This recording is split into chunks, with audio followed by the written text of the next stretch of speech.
রাধে রাধে বন্ধুরা, তোমাদের জন্য আজকে নিয়ে এসেছি আরও একটি নতুন ব্লগ। টুনু দেখো এখানে আমার জন্য খারকোল তুলে দিচ্ছে।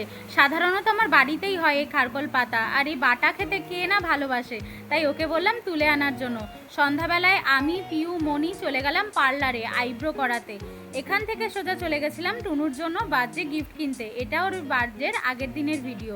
আর এই ড্রেসটা পছন্দ হয়েছে, দেখো এটা অনেকটা নতুনত্ব লাগছিল, আর যে কটা ওখানে ড্রেস ছিল দোকানে সব থেকে এটা বেশি আকর্ষণীয় লাগছিল।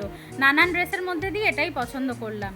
তারপরে বাড়িতে এসে আমার বরের সাথে চলে গেলাম একটু হাবড়ার উদ্দেশ্যে। পুজো আসতে তো আর কিছুদিন বাকি, কিন্তু এখানে রাস্তায় এত সুন্দর সুন্দর লাইটিং দেখছি, অর্ধেক হয়ে থাকা প্যান্ডেলগুলো দেখছি, মনে হচ্ছে কালকেই পুজো। আর এখানে সৃষ্টি ওর পুজোর জামা দেখাতে নিয়ে এসেছে, জামা প্লাস জুতো। দেখো কত খুশি, আর জুতোটায় লাইটও জ্বলছে, এই দেখেও আরও খুশি হয়েছে। আমি বলেছি একদিন ওর জুতোটা পরতে দিতে হবে।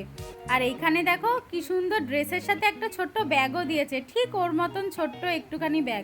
আর জামাটাও খুব সুন্দর হয়েছে।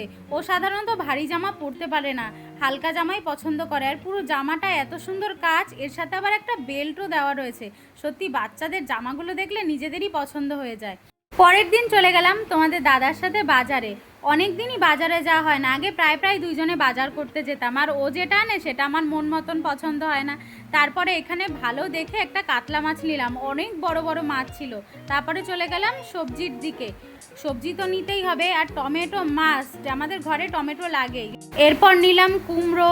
5 রকমের সব সবজি কিনছিলাম, কেন কিনছি সেটা তোমরা কালকে জানতে পারবে ভালোভাবে।